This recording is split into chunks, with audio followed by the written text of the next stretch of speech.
오늘 우리가 이 다니엘의 첫 번째 이 합심 기도를 통해서 우리가 어떻게 기도하고 또 기도의 유익이 무엇인지 함께 살펴보도록 하겠습니다. 다니엘서 이제 12장으로 구성이 되어 있습니다. 12장인데 이 다니엘서의 핵심 두 가지 문장이 있습니다. 첫 번째 문장은 1장 17절에서 이제 소개를 하고 있는데요.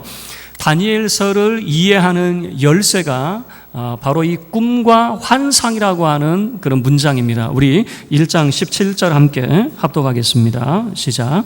하나님이 이 네 소년에게 학문을 주시고 모든 서적을 깨닫게 하시고 지혜를 주셨으니 다니엘은 또 모든 환상 꿈을 깨달아 알더라. 이 네 소년이라고 하는 것은 바로 다니엘과 세 친구에 대한 이야기겠죠. 이 다니엘과 세 친구 바벨론의 침략에 의해서 어린 시절 그들은 고향을 등지고 바벨론의 포로로 잡혀오게 되었습니다. 얼마나 불쌍한 사람들입니까? 부모를 떠나서 고향을 떠나서 친척을 떠나서 그것도 자기의 의지가 아닌 포로로 어린 나이에 잡혀왔습니다. 그런데 그들이 왕 앞에 서게 되는데 왕이 그 어린 소년들 가운데에서 관리를 세우려고 합니다. 그러면서 시험을 하는데 시험에 통과를 해야 되겠죠. 그런데 왕의 진미를 거절하게 됩니다. 왕의 진미는 우상에게 제물로 바쳐진 이후에 나온 그 음식이기 때문에 왕의 진미를 거절하고 오직 우리는 채소만 먹겠습니다 라고 하는 다니엘과 세 친구는 신앙의 원리를 선택을 하게 되죠. 그 신앙의 원리가 어떻게 우리의 삶의 열매로 나타나는가 라고 하는 것이 바로 1장 17절에서 보여주듯이 하나님께서 그들에게 학문을 주시고 모든 서적을 깨닫게 하여 주시고 지혜를 주셨다. 그들에게 지혜와 지식과 학문을 능통하게 하셨다라고 하는 것을 보여주고 있는 것이죠.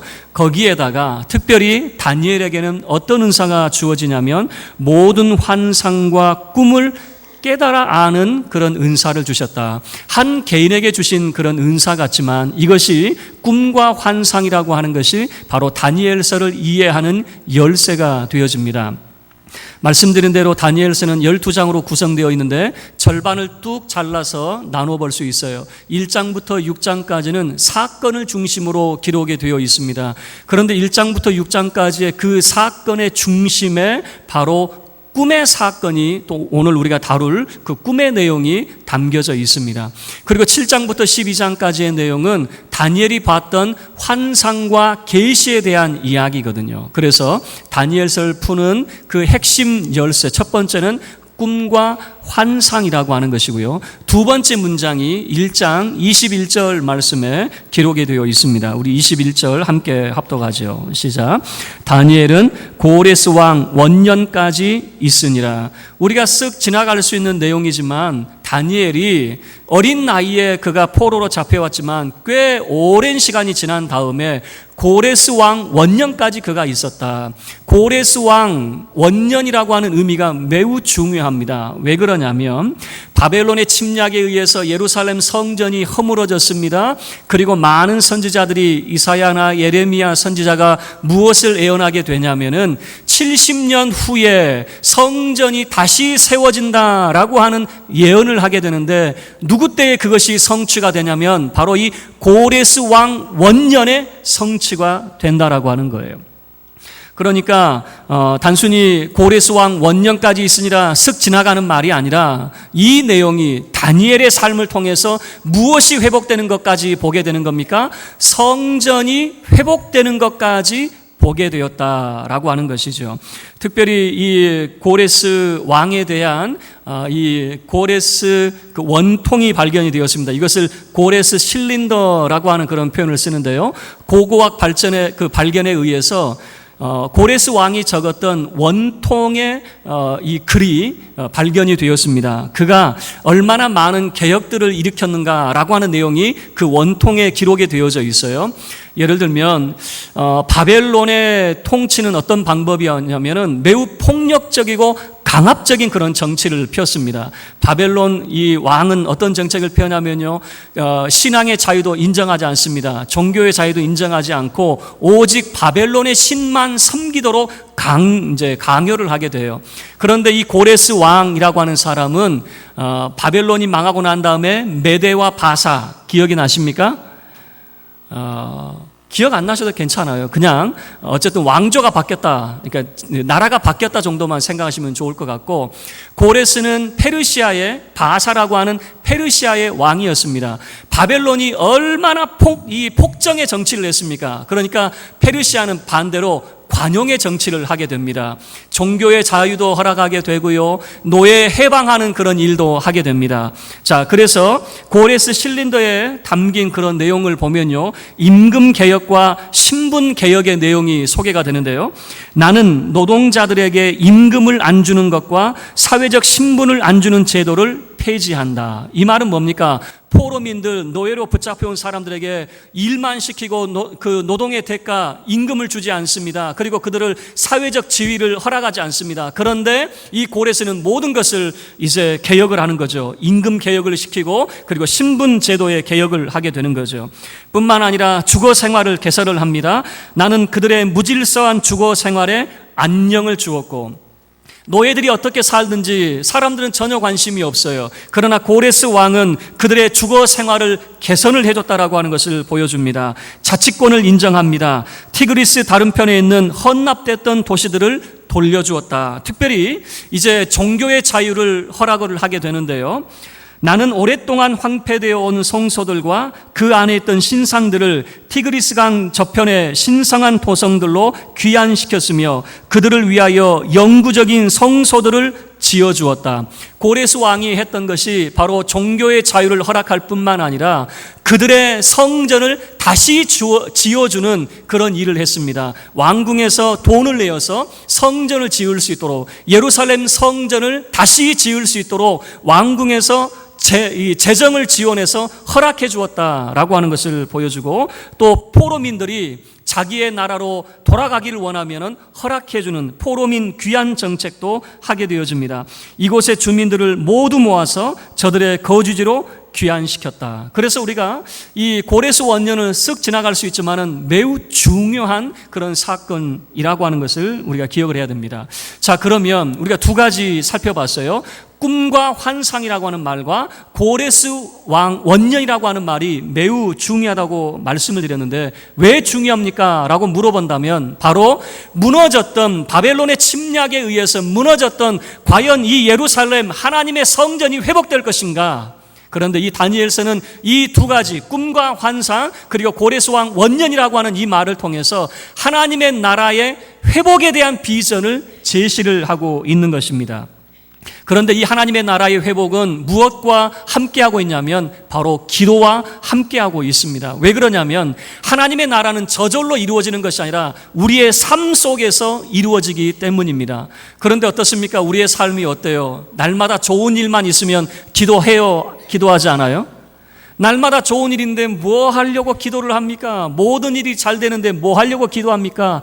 기도하는 이유는 뭐냐면 때로는 우리의 삶에 안 좋은 일이 생길 수 있어요. 우리 마음에 참 답답한 일이 생길 수 있어요. 사방에 우겨싸움을 당하는 일이 있어요. 그래서 우리가 기도하게 되죠. 힘들고 어려운 시간을 통해서 우리는 기도하는데 그 기도를 통해서 우리는 하나님 나라의 비전까지 가게 된다라고 하는 것을 우리는 알게 돼요. 왜 그러냐면 그 기도와 함께 내 역사가 아닌 하나님의 역사가 기록되고 있다라고 하는 것을 이 다니엘서의 서를 통해서 우리가 알게 되기 때문입니다. 많은 성도들이 신앙 간증하는 내용이 뭐냐면 어떻게 이렇게 참 기도의 삶을 살게 되었습니까? 라고 물어보면 한결같이 하는 말씀들이 이거예요. 내가 기도하고 싶어서 시작한 것이 아니라 어쩔 수 없이 기도하기 시작했습니다. 어떤 문제 때문에 기도하기 시작을 했는데 기도하다 보니까 이것이 내 삶이 되었고 그리고 내가 기도자가 되었습니다 라고 이야기하는 거예요. 여러분 그런 생각을 해보지 않아요? 우리가 이 하나님께서 늘 좋은 일만 주셔서 기도하지 않아도 살 수 있으면 얼마나 좋을까. 그런데 어떻습니까? 하나님이 우리를 기도의 자리로 내모시죠. 기도의 자리로 내모실 때는 어때요? 어려운 일이 이제 발생이 됩니다. 기도하지 않으면 안 되는 일들이 꼭 발생이 되는 것 아니겠습니까? 오늘 2장부터의 내용이 바로 그런 내용입니다. 다니엘이 그는 신실한 사람이니까, 그는 기도 열심히 하는 사람이니까 그 친구들과 함께 기도했겠지. 아니에요. 그도 기도하지 않으면 안 되는 그런 상황으로 내몰리게 되어지는 거죠. 기도하지 않으면 안 되는 상황 가운데 내몰렸는데 놀라운 것을 발견하게 됩니다. 도대체 무엇을 발견하게 되었는가? 그 기도의 끝에서 무엇을 발견하게 되었는가? 우리가 말씀을 통해서 함께 살펴보도록 하겠습니다. 2장 1절 말씀을 보면요, 바벨론의 느부갓네살 왕이 통치한 지 2년이 되었습니다. 그 2년 되었을 때에 그가 장래에 대해서, 그 제국의 미래에 대해서 깊이 고심을 하고 있었습니다. 깊이 고심을 하고 있는데 어느 날 꿈을 꿨어요. 꿈을 꿨는데 참 희한한 꿈을 꿨어요. 거대한 신상이 이제 나타나는데 그 신상을 바라보면서 아마 이 왕이 마음이 흡족했을 거예요. 내 나라가 이렇게 이 거대한 신상처럼 참 우뚝 서는 그런 나라, 그런 제국이지. 그런데 웬걸요? 웬 돌 하나가 뜨이더니, 웬 돌 하나가 이렇게 딱 뜨이더니 그 발을 탁 쳐버렸어요. 그 신상에 발을 치더니 이 신상이 무너지네요. 넘어지더니 가루가 돼서 다 사라져 버렸어요. 그리고 이 돌덩이가 점점 커지더니 온 세상에 충만하게 되는 거예요. 왕이 생각할 때에 너무나도 괴로운 거예요. 자, 왜 괴롭냐면 내가 어떻게 세운 제국인데 내 제국이 무너지는가? 다른 이웃나라가 침략해서 이 바벨론의 제국이 무너질까? 아니면 내 신하 중에 누군가가 나를 배반하고 반역해서 나를 죽이고 내 제국을 무너뜨릴까? 여러분, 꿈의 내용이 그런 것 아니겠어요? 정말 얼마나 번민이 되는지 잠을 잘 수가 없는 거예요. 이게 내 제국이 무너지는 꿈인지, 과연 내가 죽는다는 이야기인지 두려워서 잠을 잘 수가 없는 거죠. 그래서 이 2절 말씀을 보면요, 그 제국 안에 있는 모든 그 지혜자들을 다 불러 모읍니다. 그의 꿈을 해석해 줄 수 있는 영적인 지도자들 또는 백성의 지도자들을 다 불러 모읍니다. 그 사람들 2절 말씀에서는 박수와 술객과 점쟁이, 갈대아 술사라고 하는 것인데 한마디로 영적인 해석을 해주는 사람들을 다 불러 모았어요. 그리고 그들에게 제안을 합니다. 여러분, 내가 희한한 꿈 하나를 꿨는데 이 꿈의 내용이 무엇인지 내게 설명 좀 해주시오. 그런데 문제는 뭐냐면 왕이 그 꿈의 내용을 말을 해주고 해석을 해달라라고 하면 얼마나 좋아요. 그 꿈의 내용도 말해주지 않아요. 그 꿈의 내용도 당신들이 알아서 맞추고 해석도 당신들이 해주시오 라고 하는 거죠. 뭐 말도 안 되는 그런 억지를 펴고 있지 않습니까? 어떤 사람은 그러더라고요. 왕이 4살 아닙니까? 4살. 느부갓 4살. 그러니까 이런 억지 주장을 하는 것 아니냐. 이게 꿈의 내용이라도 말해주면 좋겠는데, 그러면 해석이라도 어떻게 해주겠는데, 꿈의 내용도 알아서 맞춰라 라고 하는 거죠. 그러니 어떻게 합니까? 그 지혜자들이 어떻게 우리가 그것을 알 수 있습니까? 모릅니다 라고 이제 대답을 했겠죠. 그랬더니 5절 말씀을 보세요. 2장 5절 말씀을 보면 엄포를 넣습니다. 만약에 너희들이 내 꿈의 내용을 내게 말해주지 않고 해석해주지 않는다면 너희들을 반역자의 죄를 물어서 다 죽이겠다라고 하는 거예요. 여러분 5절 함께 읽을까요? 시작. 왕이 갈대아인들에게 대답하여 이르되 내가 명령을 내렸나니 너희가 만일 꿈과 그 해석을 내게 알게 하지 아니하면 너희 몸을 쪼갤 것이며 너희의 집을 거름더미로 만들 것이요. 자, 너희 몸을 쪼개고 너희 집을 거름더미로 만든다라고 하는 것은 바벨론이 반역자를 처벌할 때 어떻게 하냐면 사람의 사지를 절단시켜버리는 거예요. 우리나라도 반역자를 그 육실월이라고 하는 욕이 있잖아요. 이게 사람 몸을 6토막으로 내버린다라고 하는 말 아닙니까? 그러니까 반역자를 처벌할 때는요, 사람 몸을 조각을 내버리는 거예요. 뿐만 아니라 그 집안의 모든 사람들을 다 진멸을 하게 됩니다. 그리고 그 집터를 이 공중 화장실로 만들어 버리는 거예요. 지금 이 반역자의 죄를 묻겠다라고 하는 겁니다. 만약에 너희가 내 꿈을 해석해 주지 않는다면 너희들은 내게 반역자와 다름없다라고 하는 그런 협박을 하는 거죠. 그런데 이 지혜자들은 어떻게 할 수가 없는 거예요. 최종 결정이 그들이 왕들에게 하는 이야기가 뭐냐면 10절과 11절 말씀에서 이렇게 이야기합니다. 우리는 도무지 당신에게 그 꿈을 해석해 드릴 수가 없습니다. 우리 중에 단 한 사람이라도 왕의 꿈을 해석해 드릴 수가 없습니다 라고 하는 거예요. 그리고 지금까지 선대 왕들 중에 왕처럼 우리에게 이런 요구를 한 사람은 지금까지 없었습니다 라고 하는 거예요. 그리고 이렇게 이야기합니다. 사람만 당신의 꿈을 해석하지 못하는 게 아니라 심지어는 신들조차도 당신의 꿈을 해석할 수 없을 겁니다. 11절 말씀 보세요. 11절 함께 읽겠습니다. 시작. 왕께서 물으신 것은 어려운 일이라 육체와 함께 살지 아니하는 신들 외에는 왕 앞에 그것을 보일 자가 없나이다 한지라. 자, 이런 이야기입니다. 우리 사람뿐만 아니라 이 지금 당신 앞에 서 있는 우리 지혜자들만 당신의 꿈을 해석해 주지 못하는 게 아니라 이 바벨론의 신, 그 어떤 신도 당신의 꿈을 해석해 줄 수 없습니다 라고 그렇게 이제 못을 박아버리는 거죠. 자, 그럴 때 왕이 얼마나 화가 났는지 12절 말씀을 보면 통분했다라고 하는 겁니다. 그냥 열이 받는 거죠. 감히 왕이 이렇게 이야기를 하면은 그 꿈을 해석해 주지는 못할 망정 오히려 왕처럼 우리에게 이렇게 제안하는 사람은 지금까지 없었습니다. 사람뿐만 아니라 신들의 이름까지 거론해 가면서 신들조차도 해석해 줄 수 없습니다. 이러니까 왕이 얼마나 분개하고 화가 났는지, 그러면 너희들뿐만 아니라 이 바벨론에 있는 모든 지혜자들을 다 죽여라 라고 하는 거예요. 지금 왕 앞에 있는 사람들만 죽여라가 아니라 모든 지혜자들 다 죽여라. 그런데 여러분 13절 말씀을 보면요, 그 지혜자들 중에 누가 포함이 되냐면 바로 다니엘과 세 친구가 포함이 된다라고 하는 겁니다. 하마터면 이 다니엘과 세 친구도 지금 죽을 위경 가운데 빠지게 되는 것이죠. 이 사람들이 참 어떤 사람들입니까? 어려서 포로로 잡혀왔습니다. 그 어려운 공부를 해냈습니다. 남들은 어렵다고 하는 그 어려운 공부를 다 해내고 이제 관료가 되어서 뭔가 꿈과 희망을 펼쳐보려고 하는데 당장 죽게 생겼어요. 우리식으로 보면 이런 이야기 아니겠습니까? 그 어렵다는 고시 공부 패스를 했습니다. 오랜 시간 공부해서 고시 공부 패스해서 뭔가 이제 그 꿈을 이루나 싶었는데 중병에 걸려가지고 이제 죽을 위기에 있는 마치 그런 모습이 아니겠습니까?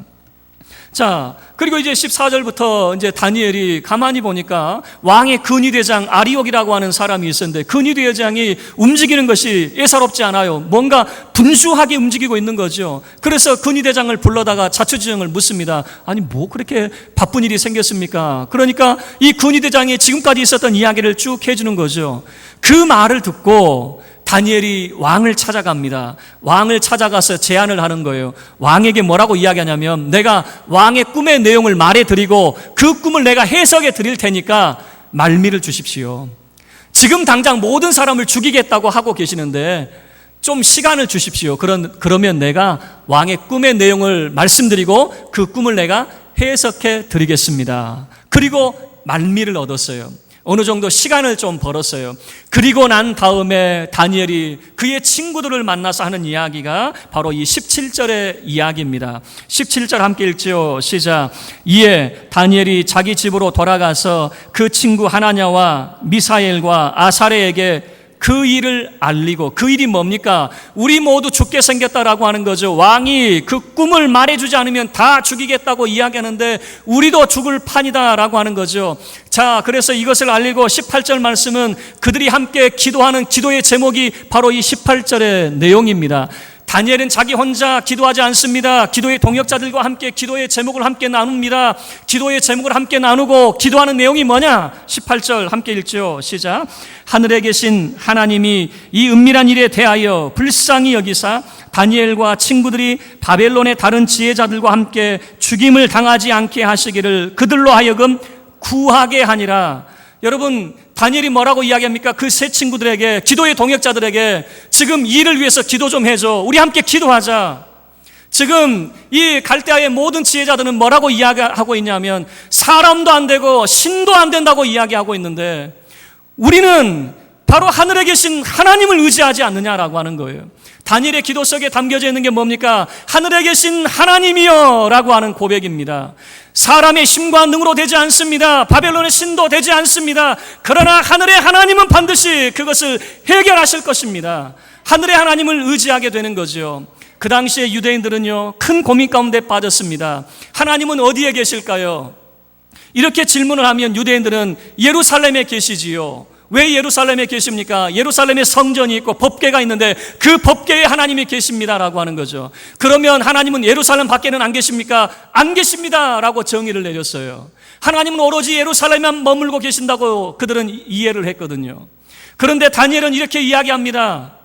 이미 성전은 무너졌습니다. 그러면 하나님은 이 땅 가운데 안 계시는 것 아니겠습니까? 그러나 다니엘은 하늘에 계신 하나님이여 라고 하는 고백을 하죠. 이 고백 속에는 하나님이야말로 역사의 주권자이시고 왕 중에 왕이십니다라고 하는 것을 고백하고 있는 것입니다. 이 바벨론 땅에도 하나님이 함께 계십니다. 이 위경의 지역에도 하나님이 함께 계십니다. 교회만 하나님이 함께 계시는 것이 아니라 여러분의 위경의 지역, 그 문제의 지역에도 하나님이 함께 계십니다라고 하는 것이 하늘에 계신 하나님이여 라고 하는 고백 속에 담겨져 있는 거죠. 그리고 고백하는 게 뭡니까? 이 은밀한 일 때문에 우리가 죽게 생겼습니다. 하나님 우리를 살려주옵소서라고 하는 것 아니겠습니까? 우리들이 저 갈대아의 지혜자들과 함께 죽임을 당하지 않게 하옵소서. 여러분, 다니엘이 신실하고 믿음이 좋으니까 그는 거창한 꿈을 가지고 기도하고 있다? 아니요. 자기 문제 때문에 기도하고 있는 것 아니겠습니까? 자기 문제 때문에 기도하고 있습니다. 이 문제가 해결되지 않으면 죽을 판이거든요. 이 문제가 해결되지 않으면 어떻게 될 수 없어요. 뭘 어떻게 할 수가 없어요. 그래서 기도하기 시작합니다. 뭔가 대단한 문제, 대단한 일을 가지고 기도하는 것이 아니라 순전히 자기 문제를 가지고 기도하는 것입니다. 그런데 하나님께서는 19절 말씀을 통해서 응답을 해주십니다. 그 은밀한 것에 대해서 환상 중에 다니엘에게 깨닫게 해주시죠. 그래서 다니엘은 하나님께 찬송하고 왕을 만나게 됩니다. 그리고 왕 앞에 나아가서 그가 그 꿈을 해석해 줍니다. 왕이여, 이런 꿈을 꾸었죠. 어떤 꿈입니까? 큰 신상을 봤죠. 금과 은과 녹과 철로 된 그 엄청난 그 위용 있는 그 신상을 봤죠. 그런데 그 신상이 그 뜨인 돌, 그 하찮은 그 돌 하나에 그 발이 맞더니 이 신상이 무너지고, 그래서 왕이 고민하게 되어졌죠. 도대체 이게 무슨 일인가 하고 왕이 고민했죠. 왕이 과연 내 제국이 무너질까라고 고민하는데 고민할 거 없습니다. 왕의 제국은 머리와 같습니다. 황금의 시대입니다. 왕의 제국은 당신 시대에는 무너지지 않을 것입니다. 걱정하지 마십시오 라고 하는 거예요. 그러나 훗날에 대해서 하나님이 당신에게 보여주는 겁니다. 그 신상의 의미가 무엇이고 뜨인 돌의 의미가 무엇이냐. 2장 44절 보세요. 2장 44절, 그 뜨인 돌이 온 세상에 충만하게 되어졌는데 그 의미가 무엇인가 44절에서 우리에게 보여주고 있습니다. 함께 읽죠. 시작. 이 여러 왕들의 시대에 하늘의 하나님이 한 나라를 세우시리니 이것은 영원히 망하지도 아니할 것이요 그 국권이 다른 백성에게로 돌아가지도 아니할 것이요 도리어 이 모든 나라를 쳐서 멸망시키고 영원히 설 것이라. 무슨 말이냐면 그 뜨인 돌은 바로 하나님의 나라에 대한 비전이었습니다. 지금은 우상의 나라가 세워져 있지만 그 우상의 나라가 반드시 무너지게 되어지고 하나님의 나라가 영원히 세워지리라 라고 하는 비전이었습니다. 말씀을 마치도록 하겠습니다. 다니엘은요, 그 세 친구들과 함께 기도의 동역자들과 함께 기도하기 시작했습니다. 자기 문제 때문에 기도하기 시작했습니다. 죽음의 위경 가운데 그들은 기도하기 시작했습니다. 기도를 시작할 때는 자기 문제 때문에 기도했지만 그 기도의 끝에서 하나님을 만나게 되어졌습니다. 하나님 나라에 대한 비전을 보게 되어졌습니다. 비록 지금은 바벨론의 포로로 잡혀와 있지만 하나님의 나라가 어떻게 임하게 되어질 것인가라고 하는 그 비전을 보게 되어진 것이죠. 왕의 꿈을 통해서 단순히 왕의 꿈을 해석해 주는 것으로 끝나지 아니하고 하나님 나라의 비전을 바라보게 되어지는 것이죠. 여러분, 하나님이 여러분을 기도하게 하실 때에, 여러분을 기도의 자리로 초대하실 때에 기도하시기를 바랍니다. 기도하지 않으면 하나님이 여러분을 기도의 자리로 내모실 겁니다. 하나님이 여러분을 기도의 자리로 내모실 때는 위경, 어려움, 문제가 반드시 발생되어 있을 것입니다. 여러분이 평안할 때에 하나님을 만나시길 바랍니다. 기도하시기를 바랍니다. 그런데 어쩔 수 없이 기도한다 할지라도 괜찮아요. 그들은 자기 문제를 가지고 기도하기 시작했습니다. 어쩔 수 없이 기도했습니다. 기도하지 않으면 안 되기 때문에 기도했습니다. 하늘의 하나님을 부르짖으며 기도했습니다. 그 기도의 끝에서 하나님을 만나게 되는 것이죠. 그 기도의 끝에서 하나님의 일하심을 바라보게 되고 하나님의 나라가 결국에는 이 온 세상에 충만하게 된다라고 하는 것을 바라보게 되는 것이죠. 왜 하나님이 우리를 기도하게 하십니까? 하나님을 만나도록 함에 있습니다. 왜 하나님이 우리를 기도의 자리로 내모십니까? 지금은 내 문제로 기도하기 시작했지만 결국에는 하나님 나라를 바라보게 될 것입니다. 저와 여러분이 지금은 내 문제 가지고 기도했지만 그 기도의 끝에서 하나님을 만날 수 있게 되어지기를 주의 이름으로 축원합니다. 지금은 내 문제로 기도하기 시작했지만 그 기도의 끝에서 하나님 나라의 비전을 바라보고 하나님 앞에 감사와 송축으로 하나님 앞에 나아가는 저와 여러분이 되어지기를 주의 이름으로 축원합니다. 우리 모두